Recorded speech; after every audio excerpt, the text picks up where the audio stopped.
revenir sur le monde agricole. Moi, ce que j'ai vu, à mon âge, j'ai vu passer, non pas trop de générations, mais quelque part, aujourd'hui, il y a un manque de considération et de respect. Depuis quelques années, une décennie, on voit apparaître des courriers des maires à leurs administrés. Alors, sur les horaires, il sera interdit de vendanger le dimanche, de traiter le lundi de Pentecôte alors qu'il n'y aura plus les quelques jours précédents avant, ce qui n'est pas le cas actuellement. Pardon, mais on a des exemples précis en tête. Et le mildiou, des fois, c'est comme les champignons. Quand ça pousse aujourd'hui, c'est pas dans 3 jours qu'il faut traiter, quoi. Si on rate le train, on peut tout perdre. Alors aujourd'hui, rêver des zéro pesticides, des zéro herbicides, etc., c'est anti-économique. On sait très bien que lorsqu'il y a la canicule avec les vendanges, il est raisonnable de vendanger la nuit pour effectivement ne pas dépenser des frigories pour ramener le raisin à basse température. Alors, ce sont des débats et aujourd'hui, je dirais qu'il y a des procès, c'est largement médiatisé et faussement médiatisé. Il va falloir que l'on réagisse. Moi, je suis d'accord, les néo-ruraux, qui parfois, certains sont que de passage, mais deviennent des dirigistes. Et là, aujourd'hui, comment voulez-vous installer des jeunes quand ils regardent toute la panoplie, hein, le catalogue qui est pire qu'un catalogue de la Redoute, hein, quand vous énumérez tout ça, ensuite l'incertitude, il faut vraiment aimer le métier. Hein. L'agriculture, c'est un gros paquebot, et on prend des virages, on utilise moins de produits phyto, on va semer de l'herbe dans nos vignes pour capter le carbone et aussi pour enrichir naturellement les sols. Il y a beaucoup de gens qui ne comprennent pas, et surtout ils ne veulent pas comprendre. Ils veulent pas comprendre. Donc l'agriculture est en danger, et c'est pour ça qu'on compte beaucoup sur Yves pour défendre l'agriculture, la première économie de ce pays. Le lien qu'il y a entre nos législateurs, le Parlement et le territoire. Et avec Frédéric, on a imaginé 2 choses très simples. La première, c'est de constituer sur la circonscription un conseil des maires de la circonscription, qu'on réunira 2 fois par an, les 152 maires, pour pour communiquer entre nous sur un certain nombre de choses, pour faire remonter l'information, pour faire descendre l'information, pour échanger. Il ne s'agit pas d'une conférence, c'est-à-dire on invite les maires et puis on leur parle et on boit un coup et on s'en va. Il s'agit vraiment d'avoir ce contact permanent entre les maires du territoire et le député et son suppléant du territoire. On voudrait aussi constituer un conseil de la société civile du territoire. Depuis 3 semaines, Jean-Pierre l'a expliqué, je demande à des amis d'organiser des réunions d'appartements, je rencontre des gens qu'on ne rencontre pas habituellement dans les réunions publiques, des gens qu'on ne voit pas forcément dans les réunions professionnelles, et des gens passionnants qui sont dans tous les métiers et qui expliquent leurs problématiques. Et j'ai envie de poursuivre cette façon de travailler après l'élection au sein d'un conseil de la société civile, c'est-à-dire tous ces gens qu'on a rencontrés, déjà ceux-là, qui sont déjà plus d'une centaine, et puis en ajouter d'autres, et puis faire grandir toute cette famille, parce qu'un député ne veut pas savoir tout sur tous les sujets. Yves Petitjean vient de l'expliquer. Quand les sénateurs qui étaient à minuit en train de voter un texte sur l'artisanat n'étaient pas des spécialistes de l'artisanat, ils n'étaient pas informés, et ils ont fait ça parce que le groupe leur a demandé de le faire, etc. C'est comme ça qu'on arrive à des choses un petit peu idiotes. Mon ami Jean Lassalle a écrit un livre qui s'appelle « Un berger à l'Élysée ». Aujourd'hui, quand on élit un député, on a l'impression d'élire un berger pour la circonscription. Et puis on s'aperçoit, en ouvrant le journal, que le berger est devenu un mouton quand il est à l'Assemblée nationale. Et donc, moi, ce que je vous propose, c'est d'être un berger et de travailler comme un berger, de réunir les gens sur la circonscription, de travailler ensemble, de communiquer, et à l'Assemblée nationale, de ne pas devenir un mouton. Je prends un exemple très simple. Quand, vous savez, il y a eu plein de lois qui ont défait nos découpages pendant ce quinquennat, la loi MAPTAM, la loi NOTRe, qui n'est pas la nôtre, la loi ALUR, qui en manque considérablement. Et toutes ces lois, elles ont changé le découpage des cantons, elles ont changé le découpage des communautés de communes, et aujourd'hui, les gens ne savent plus finalement où ils sont. C'est pour ça que nous, on continue à parler des anciens cantons, parce que quand on dit on est dans le canton de Targon, les gens savent où ils sont. Maintenant, quand on parle du canton de l'Entre-deux-Mers, du canton du Réolais et des Bastides, du canton de Créon, qui ne correspondent même plus avec les circonscriptions, enfin, on y perd son latin. Et donc, on veut créer ce lien, conserver ce lien, pour que le député qui ne peut pas être omniscient et compétent dans tous les domaines puisse avoir des relais sur le terrain qui, eux, savent, qui, eux, peuvent juger de la pertinence des textes, etc. Et donc, à travers nous, on veut mettre en place un vrai système, on voudrait être une vraie interface de dialogue entre le territoire et le Parlement. On voudrait alors, je voulais donner un exemple tout à l'heure. Oui, quand il y a eu toutes ces lois-là, notamment sur le redécoupage des cantons. Après le redécoupage des cantons, notre députée a fait un petit journal pour expliquer aux gens quels étaient les nouveaux cantons. Et puis dans ce petit journal, elle dit « Mais le canton du Réolais des Bastides, c'est vraiment un canton monstrueux. À titre personnel, j'étais contre, mais j'ai voté pour. » Alors, voilà. Alors c'est pas facile toujours. Hein. Philippe est là, les logiques de groupe, c'est pas simple. Mais il n'empêche qu'il faut arriver à tenir bon. Il faut arriver à dire non. Il faut penser à nos grands anciens qui ont eu le courage de dire non un jour, alors que tout le monde pensait qu'il fallait dire oui. Et donc il faut avoir ça bien en nous. Et derrière, il ne faut pas hésiter à être clair sur ses idées, fidèle sur ses convictions, et à défendre son territoire, et à dire non quand ça suffit. Donc on voudrait écouter. On voudrait écouter à travers de ces deux instances, et puis à travers d'autres qu'on imaginera au fur et à mesure du fonctionnement. On voudrait agir. Et on voudrait agir à plusieurs niveaux. Agir, bien sûr, à l'Assemblée nationale, et puis agir sur le territoire. Nous, avec Frédéric, nous voulons mettre en avant des exemples, des réalisations sur nos territoires. Aujourd'hui, tout le monde parle de la fibre optique. Nous, dans le Sauveterrois, nous avons voté, avec les maires qui sont là, la fibre optique, et nous avons un projet d'installation de la fibre optique dans chaque maison. Et pourquoi est-ce qu'on a fait ça? Parce qu'on estime que la fibre optique, aujourd'hui, c'est l'avenir de nos territoires. Autrefois, les villes se développaient au bord des fleuves, parce que les fleuves, c'était par là que passaient les marchandises, et donc les villes avaient des ports, des petits ports, et puis les marchandises arrivaient, les commerçants étaient là, et elles se développaient au bord des fleuves. Ensuite, elles se sont développées au bord des routes, les voies royales, qui sont devenues des voies départementales, des voies nationales, et les routes, c'est par là que passaient les marchandises, et les villes se développaient au bord des routes. Après, il y a eu le train, et les villes se sont développées au bord des trains, là où il y avait des arrêts de train, là où il y avait des gares. Il y a des villes qui ont refusé le train parce qu'elles refusaient le progrès, et puis des villes plus petites qui ont dit nous on prend le train, et finalement c'est celles qui avaient pris le train, qui avaient pris la gare, qui se sont développées. Aujourd'hui, les territoires qui vont se développer, c'est ceux qui vont choisir le numérique, parce que le numérique c'est les autoroutes de l'information. Donc c'est le premier axe de développement de nos territoires ruraux, c'est le numérique. Le deuxième axe, c'est l'agriculture. Enfin, le premier axe, c'est l'agriculture, le deuxième axe, c'est le numérique. L'agriculture, à la différence de beaucoup d'autres candidats, nous y croyons. Nous croyons que la France, qui est déjà une grande puissance agricole européenne, peut devenir la première puissance agricole européenne. Nous y croyons, mais pour ça, il faut lâcher la grappe aux agriculteurs. On a des normes qui sont ajoutées aux normes européennes, alors qu'on est sur un marché commun. Et donc, on ne peut pas être compétitif sur un marché unique européen si on n'a pas les mêmes normes les uns et les autres sur le marché unique européen. Or, aujourd'hui, les normes ne sont pas les mêmes en Allemagne, en Italie, en Espagne ou en France. Et donc, notre projet à nous, c'est de rabaisser les normes aux normes européennes, en disant le référentiel, c'est la norme européenne, c'est la norme du marché commun, et donc l'obligation, c'est la norme du marché commun. Hier, on a visité une entreprise qui, elle, choisit d'aller au-delà de la norme européenne, mais c'est son choix. Et donc, mais ce qu'on impose à tous, la norme de base, c'est la norme européenne. Et si on fait ça, on va rendre beaucoup de compétitivité à nos agriculteurs, à nos artisans, à nos commerçants, et on le fera sans danger, puisque personne aujourd'hui ne peut mettre en évidence que ce qui se passe en Allemagne, en Italie, en Espagne, n'est pas quelque chose qui est conforme au marché européen, puisqu'on achète en France des produits allemands, des produits espagnols, des produits italiens, et donc il faut qu'on ait tous les mêmes normes. Il faut baisser les charges des agriculteurs, des commerçants, des artisans. Baisser les charges qui pèsent sur les salaires, celles qui sont payées par l'employeur et celles qui sont payées par le salarié. Parce qu'on a aussi besoin d'avoir du pouvoir d'achat.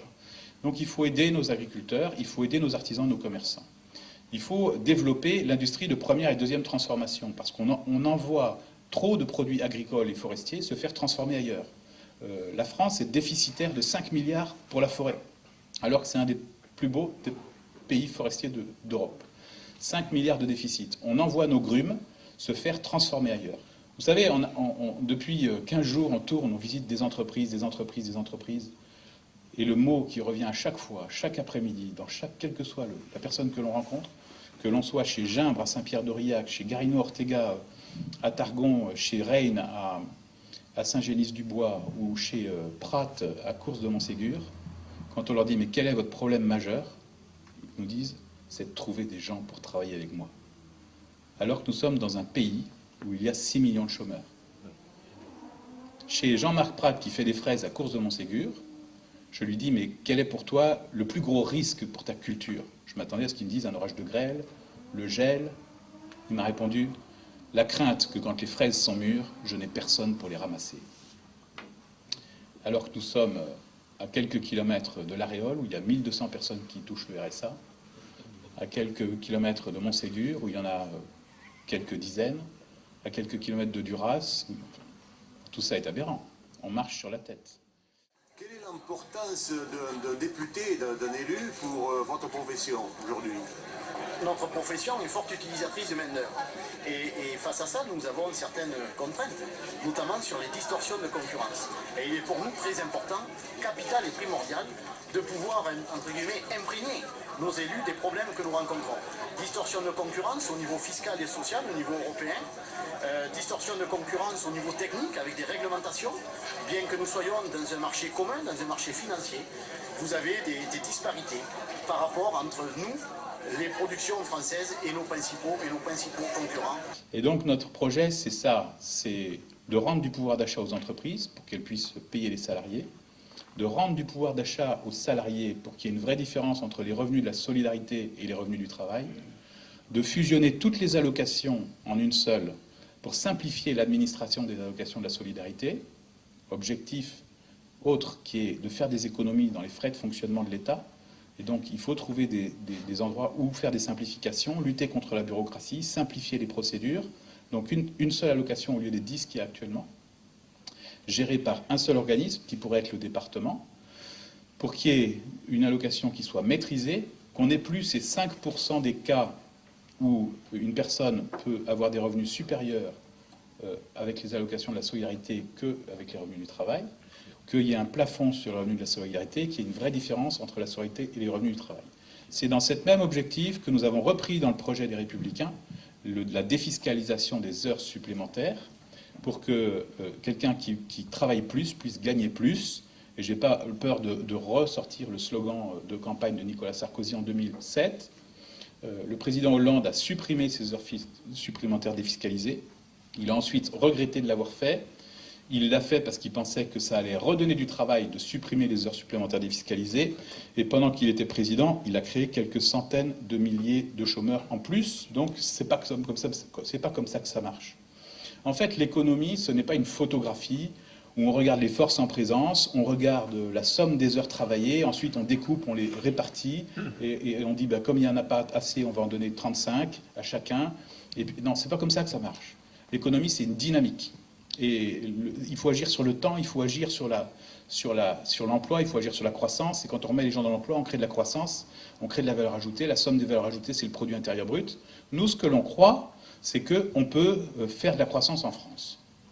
Ce que l'on croit, c'est qu'il y a du travail pour tout le monde en France. Oui, nous croyons au plein emploi. Oui, nous croyons à l'entreprise. Oui, nous pensons que en baissant les charges sur les salaires, on arrivera à créer de l'emploi à cause de ces deux choses dont j'ai parlé tout à l'heure, faire que le revenu du travail soit bien supérieur au revenu de la solidarité et faire que les entreprises aient un pouvoir d'achat et un pouvoir d'investissement. Nous voulons supprimer l'impôt sur la fortune. Pourquoi ? Parce que le capital est à l'économie ce que l'arrosoir est au potager. Et donc, quand on a un jardin potager et qu'on veut faire pousser des légumes, on ne dit pas au mec qu'à l'arrosoir et que de bout de jardin, va donc arroser chez le voisin. Et donc, ce qui se passe en France, c'est ça. C'est que les gens qui ont des capitaux, capital, ça vient de capita, la tête. Donc, le premier capitaliste, c'est l'agriculteur. Il comptait les têtes de bétail, le capitalisme, donc le nombre de têtes. Et donc, c'était ça. C'était son capital, son troupeau. Et donc, aujourd'hui, on ne dit pas va mettre ton troupeau chez le voisin. On a besoin des capitaux, parce qu'on a besoin des capitaux pour créer des économies en France. On a besoin des capitaux pour arroser notre économie. Supprimons l'ISF pour que les capitaux restent en France. Aujourd'hui, on met à mal les gens qui détiennent des capitaux et on se roule par terre devant les fonds de pension américains et devant les Qataris pour venir acheter nos plus belles entreprises. Et donc tout ça est aberrant. On marche sur la tête. Notre projet, c'est aussi, pour faire tout ça, parce que, vous écoutez, il veut baisser les charges, ils veulent baisser les impôts, ils veulent... Pour faire tout ça, il faut aussi faire des économies dans le train de vie de l'État. Donc on veut lutter contre la bureaucratie. On veut diminuer de 500 000 le nombre d'emplois publics dans les fonctions publiques. Savez-vous qu'il y a 20 ans, il y avait moins de médecins en France qu'aujourd'hui? C'est bizarre parce que quand on veut trouver un médecin dans nos zones rurales, il y en a moins. En fait, la différence par rapport à il y a 20 ans, bien sûr, les façons de travailler sont différentes, mais il y a aussi qu'il y a beaucoup de médecins qu'on a formés et qui aujourd'hui sont employés dans des tâches administratives, de contrôle, de normes, etc. Et donc, en simplifiant les normes, en simplifiant l'administration, eh bien, on peut avoir plus de services publics et moins de bureaucratie. Voilà, c'est l'objectif. On veut recruter des policiers et des gendarmes, 10 000, parce qu'aujourd'hui, on a un ennemi qui peut être partout, qui s'appelle l'État islamique, et donc il faut se protéger. On veut recruter des juges, 10 000, parce qu'aujourd'hui, on relâche des délinquants parce qu'on n'a pas le temps de les juger. C'est voilà l'état de la France aujourd'hui. Nos juges sont débordés, et nos gendarmes arrêtent des gens, les confient aux juges, et comme on n'a pas le temps de les juger, on les relâche. Et donc, on a besoin de plus de juges, de plus de gendarmes, de plus de policiers. On a besoin de plus d'instituteurs ou de professeurs au contact des élèves. Mais on doit pouvoir réduire le nombre d'instituteurs et de professeurs qui, eux, ne voient plus d'élèves depuis longtemps. On a besoin de plus de médecins, et on veut ouvrir le numerus clausus. Mais on a beaucoup de médecins aujourd'hui qui n'exercent plus la médecine ou qui l'exercent autrement. On a besoin de plus d'infirmières, on a besoin de plus de services publics. Mais on veut lutter contre la bureaucratie. Et c'est ce message-là qu'il faut passer. Un jour, Alain Rousset a dit une phrase que j'ai gardée pour moi. Je ne suis pas sûr qu'il la redira plusieurs fois, donc c'est pour ça que moi je la répète. Il a dit, depuis 30 ans, on a confondu service public et fonction publique. C'est tellement vrai. Aujourd'hui, le service public et la fonction publique, ce sont deux choses différentes. Défendre le service public, ce n'est pas forcément toujours augmenter la fonction publique. Et donc, et on ne juge pas de l'efficacité d'une politique au budget qu'on y consacre. C'est important, ça. Tout à l'heure, Frédéric a parlé du coût de nos investissements, la façon dont on investit, etc. C'est vrai que la salle des fêtes de Sauveterre, que tu as vue, elle nous a coûté 1 million TTC avec l'école de musique, 7 salles de répétition, un studio d'enregistrement et un coin traiteur. Quand j'ai remis le dossier à la sous-préfecture pour avoir les subventions, la secrétaire générale de la préfecture m'a dit « mais je pense que vous avez fait une erreur ». Ben, je lui ai dit non, voilà, on a conçu ça différemment, avec une autre méthode, machin, etc. Et elle me dit, il faut que vous alliez voir, elle m'a cité des noms que je ne citerai pas, parce qu'eux, ils construisent à 2 millions, 2 millions et demi. Et donc, nous, on a toujours été, comme j'étais le patron de l'opposition au Conseil général, on n'a jamais eu beaucoup de subventions, donc on s'est débrouillé pour faire autrement. Donc on a optimisé les choses, on a essayé de construire différemment. Notre maison de santé, à Sauveterre, on a refusé les normes que nous imposait l'Agence régionale de santé.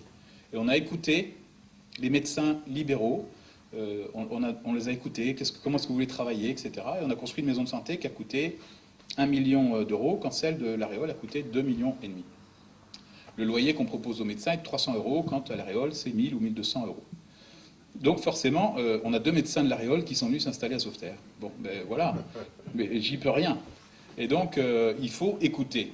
Il faut travailler avec les premiers concernés. Il faut travailler, enfin, concevoir une maison de santé, si on ne travaille pas avec les médecins qui vont l'habiter, si on ne se met pas d'accord sur la façon dont on va travailler ensemble, ça n'a pas de sens. Donc nous voulons faire des économies au niveau de l'État pour pouvoir derrière donner de la liberté aux entreprises, du pouvoir d'achat aux salariés. Aujourd'hui, la problématique de la France, c'est que l'État, les collectivités locales, enfin le système, absorbe chaque année 57% de la valeur ajoutée de chacun, puisque la somme des valeurs ajoutées, c'est ce qu'on appelle le produit intérieur brut. Et 57% du produit intérieur brut national est prélevé pour faire fonctionner l'administration, les administrations, la sécurité sociale, les collectivités locales, etc. Notre projet, c'est de passer de 57 à 49. Alors n'écoutez pas la France insoumise qui dit que nous sommes des ultra-libéralistes. Parce qu'à 49% de prélèvement, on est bien loin de l'ultra-libéralisme. On est encore 5 points au-dessus de l'Allemagne et de l'Angleterre et 15 points au-dessus des États-Unis. Et donc on souhaite passer de 57 à 49. Donc on souhaite économiser 8% de PIB dans nos dépenses publiques. Et on souhaite arriver à l'équilibre du budget avec un excédent. Parce que vous savez, aujourd'hui, c'est très amusant. Les gens vous disent, oui, oui, mais la dette, bien sûr, on est conscient de la dette. On est conscient. On est conscient, on veut réduire la dette. Et alors, comment vous allez faire pour réduire la dette? Eh bien, on se donne un objectif de déficit inférieur à 3%. Comment est-ce que vous voulez réduire la dette si vous vous donnez un objectif de déficit? Moi, je vais dire ça à mon banquier. Je vais dire, pour rembourser ma dette, monsieur le banquier, pour rembourser la dette, je vous propose de me fixer un objectif de déficit. Non, mais c'est ce qu'on entend sur les plateaux de télévision, hein. Des gens qui sont ministres. Non, mais qui nous disent ça. Non, si on veut réduire la dette, il faut qu'on se fixe un objectif d'excédent. C'est le cas de l'Allemagne, qui a un objectif, qui a un excédent budgétaire chaque année. On a une dette de 2200 milliards. Si on se fixe un objectif de 3% du PIB, qui lui aussi est de 2200 milliards, ça veut dire qu'on accepte chaque année un déficit supplémentaire de 70 milliards, et ça veut dire que notre dette, elle va passer de 2200 milliards à 2270, puis de 2270 à 2340, et de 2340 à 2410, parce qu'elle va augmenter de 3% par an, donc de 70 milliards. Et donc je ne vois pas comment est-ce qu'on peut se donner un objectif de remboursement de la dette si, à un moment ou à un autre, on n'a pas un objectif d'excédent budgétaire. Et donc le seul groupe qui propose des candidats et un projet avec un excédent budgétaire à la fin du quinquennat, c'est le groupe Les Républicains UDI. C'est le seul. Le président Macron a proposé un collectif budgétaire qui est à l'équilibre et qui ne propose aucune économie. Il a 50 milliards d'économies et 50 milliards de dépenses nouvelles. Et donc, c'est pas comme ça qu'on va réussir à réduire la dette de notre pays. Et si on ne réduit pas la dette de notre pays, alors il faudra expliquer à nos enfants, à nos petits-enfants, qu'on leur a laissé un pays avec une dette importante. Donc voilà, il y a des différences entre nos programmes, il faut les lire, et il faut passer la bonne parole. Il faut que chacun de vous explique autour de lui les différences qu'il y a entre le programme d'Emmanuel Macron, le programme du Parti Socialiste, le programme du Front National, le programme des Républicains et de l'UDI, parce que c'est trop important. Donc oui, on peut faire des économies. En faisant des économies, on peut rendre du pouvoir d'achat aux entreprises pour employer, pour investir. On peut rendre du pouvoir d'achat aux salariés pour qu'il y ait une vraie motivation pour aller travailler. Et nous, on croit au plein emploi. Et si on pouvait résumer notre projet, c'est celui-là, le plein emploi. Et si on a le plein emploi, on aura le plein emploi dans les zones rurales, dans les zones urbaines, on aura le plein emploi grâce aux agriculteurs, grâce aux commerçants, grâce aux artisans, on aura des gens heureux. On nous dit, qu'est-ce que vous faites pour les jeunes? Ben nous, notre projet, c'est le plein emploi. Et donc, si les jeunes ont un emploi, je pense qu'on aura réussi notre projet pour les jeunes. Qu'est-ce que vous faites pour les classes moyennes? Ben, les classes moyennes, leur première inquiétude aujourd'hui, c'est est-ce que mes enfants trouveront un emploi? Et donc, si on a le plein emploi, eh bien, on aura le plein emploi pour les jeunes, on aura le bonheur des classes moyennes. Et qu'est-ce que vous faites pour les seniors? Ben, la plus grosse inquiétude des seniors aujourd'hui, c'est de perdre leur emploi quelques années avant leur retraite et de ne pas pouvoir aller jusqu'à la retraite. Et donc, si on a le plein emploi, eh ben, on répondra à la première préoccupation des seniors. Et qu'est-ce que vous faites pour les retraités?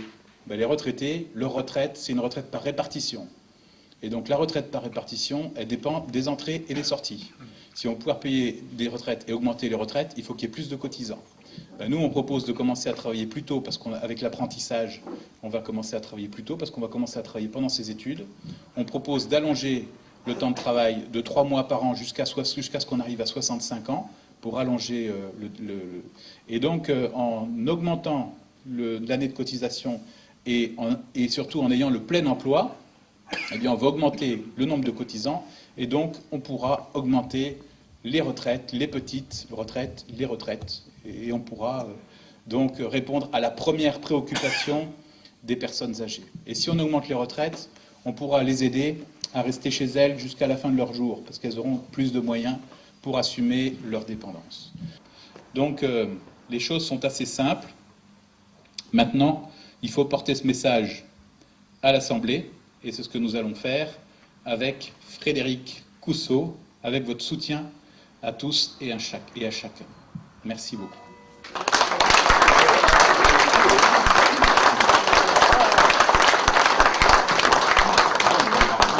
Pour le livre, bon, il rentrait tout jeune, il était déjà charmant, il est encore, il rentrait au Compagnon des Bordeaux.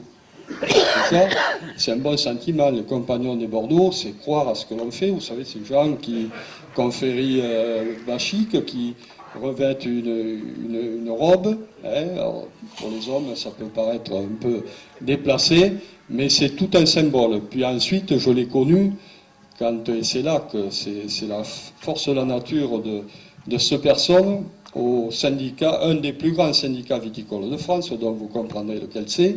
Et là, il y avait des économies à faire. Et c'est Yves qui a été chargé de ça. Et à l'époque, dans la filière, on ne le connaissait pas trop. Et il a fait ses preuves à ce niveau-là. Et ensuite, je ne vais pas faire l'apologie de son parcours. Il est évident que se retrouver là où ce soit, moi, je ne peux être que sensible à sa démarche.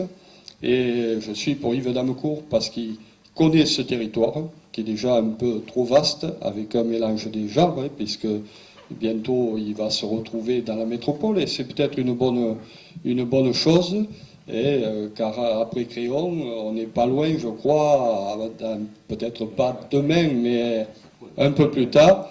Et Yves est la personne qui aujourd'hui a tâché tout autant que nous, je pense, à ce monde rural et à ses activités, qui est capable de faire bouger les choses et au niveau national. Des compétences particulières, mais François l'a dit tout à l'heure, des compétences économiques, des compétences financières et des compétences fiscales. Ce sont trois domaines dans lesquels Yves est armé. Et puis, il a la formation. Aujourd'hui, le monde est devenu un monde compliqué. Il faut une capacité d'analyse importante. Il faut pouvoir démonter des choses. Yves Damecourt a cette formation. Ce n'est pas tous les députés qui sont ingénieurs. C'est un type formidable. Et on a siégé ensemble au Conseil général pendant de nombreuses années. Depuis, on se fréquente toujours dans nos différentes missions. Et c'est quelqu'un qui a vraiment le sens du service public, le sens de sa mission d'élu local, de terrain. Et nous, responsables politiques de l'UEP, on fonde de gros espoirs dans Yves Damecourt. C'est quelqu'un qui représente l'avenir, qui a une vraie légitimité dans son territoire et qui pense vite, et qui pense bien, qui prend des décisions. Bref, c'est quelqu'un d'avenir. Ensuite, il faut avoir de bonnes qualités d'avocat pour défendre les intérêts, les vues de son électorat et bien entendu ses convictions personnelles, puisqu'on est élu sur la base d'un programme, d'une philosophie, de choix politiques qui s'étendent à l'ensemble du pays. Et c'est la troisième qualité, il faut aussi avoir le sens de l'intérêt général. S'engager en politique, c'est s'engager au service de la communauté, c'est la représenter, c'est avoir la modestie de se dire en démocratie, on est élu, mais on est là au service du peuple, et c'est à travers nous, le peuple, qui choisit son avenir, qui choisit ses orientations. Et sur ces trois qualités, je crois qu'Yves Damecourt est particulièrement bien placé. Je dois dire que moi je suis heureux de voir qu'une personne qui a fait son parcours, qui a ce sens de l'intérêt général, du service des autres, représente la jeune génération de l'UMP.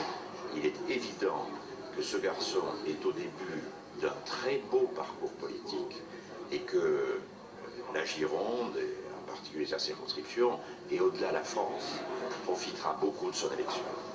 Yves Damecourt a toutes les qualités pour être ce député que vous attendez, qui défendra donc notre agriculture et, je disais, notre viticulture et les nombreux emplois qui en découlent. Donc il est important d'avoir un homme du terroir, un homme qui connaisse bien ses problèmes, et nous l'avons vu au cours de la réunion avec le président de la commission du budget de l'Europe, qu'il connaissait parfaitement ses problèmes et qu'il était à même de les défendre. Un bon député, c'est d'abord quelqu'un qui est proche de ses concitoyens, qui est proche du terrain, qui connaît sa circonscription, et je crois que c'est une qualité que Yves Damecourt porte au plus haut point. Il est totalement ancré dans ce territoire, ses fonctions de conseiller général, de maire, qui donne la bonne appréciation des choses, et en plus il a ce goût du contact et du dialogue qui fait le bon député. Donc je pense qu'il a de très bonnes chances d'emporter cette circonscription. En tout cas, je ferai tout pour l'y aider. Pour moi, c'est une valeur sûre. C'est quelqu'un qui a beaucoup d'avenir, c'est un élu très sérieux, très compétent, et puis qui a beaucoup d'entrain, qui va vraiment, je dirais, aimer ce territoire et savoir à Paris porter ce territoire. Vraiment, moi je fonde beaucoup d'espoir sur lui. C'est quelqu'un de très capable et vraiment il a beaucoup de courage, beaucoup de talent. Et puis je constate qu'il fait une très bonne campagne. Là il est très très bien entouré, son discours est très intéressant. J'ai vu qu'il captivait complètement la salle. Il y a beaucoup de maires, beaucoup de monde et des gens que l'on sent acteurs dans sa campagne. Voilà, ils ne sont pas simplement venus écouter son discours, ils sont acteurs, ils s'engagent derrière lui et ça c'est son charisme qui fait tout ça. Yves, pour moi, c'est un candidat de territoire. C'est un candidat qui porte des convictions avec beaucoup d'engagement, beaucoup d'énergie. Il l'a démontré ici, dans cette belle ville dont il est le maire. Il est un homme de conviction, je l'ai dit, d'énergie, d'engagement, de force politique, de loyauté, de fidélité. Yves, c'est un homme très engagé. Je suis très frappé de la qualité déjà de ses discours, notamment sur l'agriculture, de son engagement sur son territoire. Et c'est quelqu'un qui saura défendre son territoire et les habitants de son territoire à l'Assemblée nationale. C'est cela aussi un parlementaire, c'est certes un soutien d'une majorité derrière celle qu'on espère, mais c'est en même temps quelqu'un qui est soucieux de son territoire, soucieux des habitants de son territoire. Et Yves d'Amécourt, c'est l'ensemble de ce qui fait un très grand parlementaire. Et c'est la raison pour laquelle, bien sûr, je le soutiens pleinement.